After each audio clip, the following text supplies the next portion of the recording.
What's going on, guys? Welcome back to another episode of Hustle with Jesse W. And today we're gonna go over 3 ways that you can stick to your New Year's resolutions. Check it out.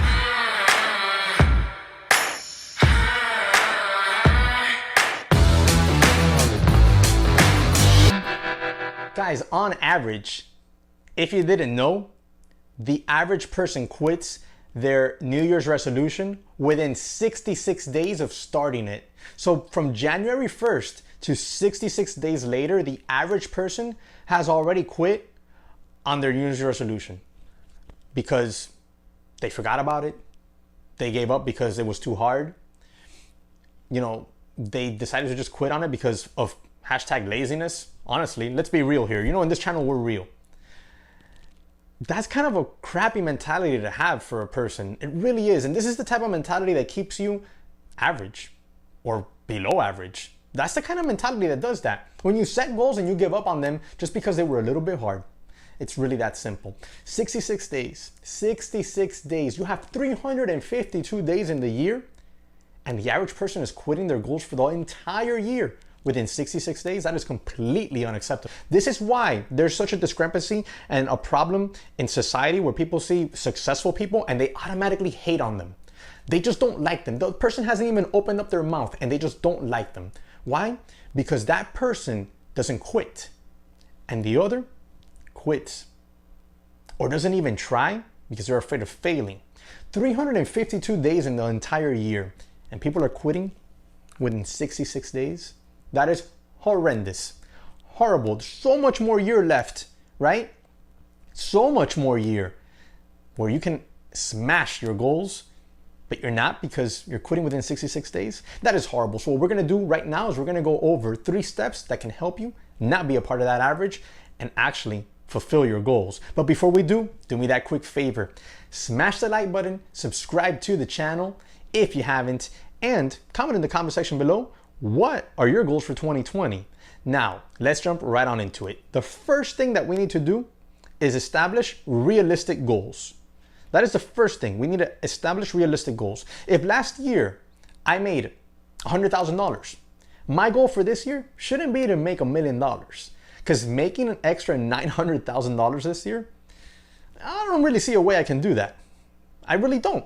Is it possible? Absolutely. If all of a sudden 1 million of you subscribe to my channel.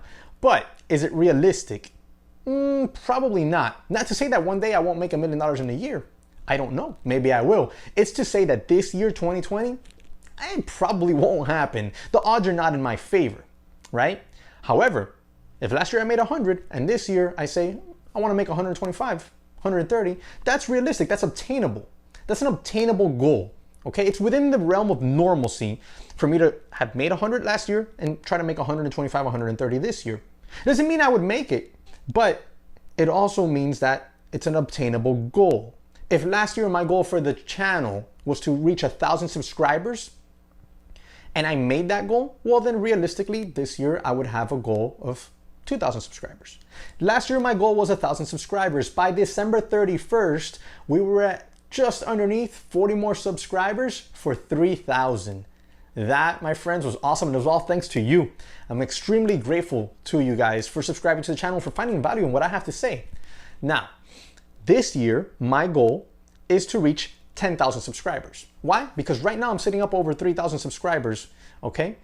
And I think 10,000 subscribers is extremely realistic for me this year at the rate of growth that I have right now. Now, I can't do that all by myself. I need you to smash the like button for me, subscribe to the channel, and comment in the comment section below. When you do all 3, it helps out with the YouTube algorithm and it pushes these videos and suggests it to other people who are interested in the same type of content that you're interested in. And by doing that, it's gonna help me reach the goal of 10,000 subscribers because honestly, if I just sit here and talk to this camera all day by myself and none of you watch it and like interact with me, I'm not gonna reach 10,000 subscribers. So it's a team effort. If you wanna see and continue seeing this channel grow and these type of videos on my channel, then I need your help by just smashing the like button, subscribing, and commenting in the comment section below, even if it's just to say hi. Now, setting realistic goals, like I just mentioned, are my realistic goals for this year, helps us to achieve our goals. If we set unrealistic goals, right, then we kind of give up on them fairly quickly because, well, they're unrealistic. One of the most common goals people have is weight loss when the year starts. And when you go to the gym on January, let's say not 1st, but January 2nd, that gym is so packed. It's ridiculous.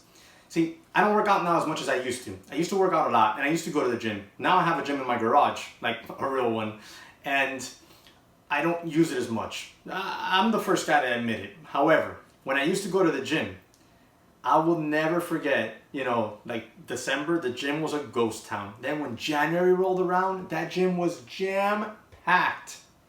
By mid-February, for the most part, the gym was empty. When they saw they couldn't get like the people in the magazine within 30 days or 60 days, like some of the articles promise. So realistic goals are extremely important. If you don't set realistic goals for yourself, then, if you don't look like the person in the magazine within 60 days, you're gonna quit. If my goal this year was to make $1 million and by, I don't know, April, I had only made $30,000 in the year, don't think that I would continue that goal because it doesn't look like it's gonna happen, right? Now, the step number 2 would be to write down the goals. How often do we forget things? All the time. I mean, hell, we have Siri on our iPhones that we tell Siri, remind me to do this and that tomorrow at 1 p.m. Because we forget to do things, because life is so full of distractions that we even forget sometimes to work on the smallest of the smallest goals, even on the larger goals. So it's no surprise people quit within 66 days when they set a goal on January 1st and by January 15th they've forgotten about it, and when 66 days later happen, they're like, wait, did I even have that as my goal? So we have to write down our goals.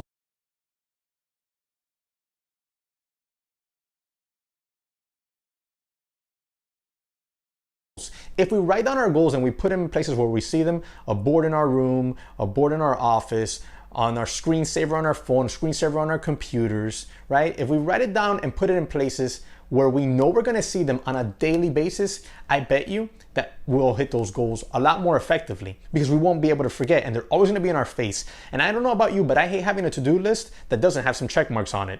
I really hate it. I really do. If I see a list, I need to take care of that list and get it out of the way because I don't wanna see it anymore.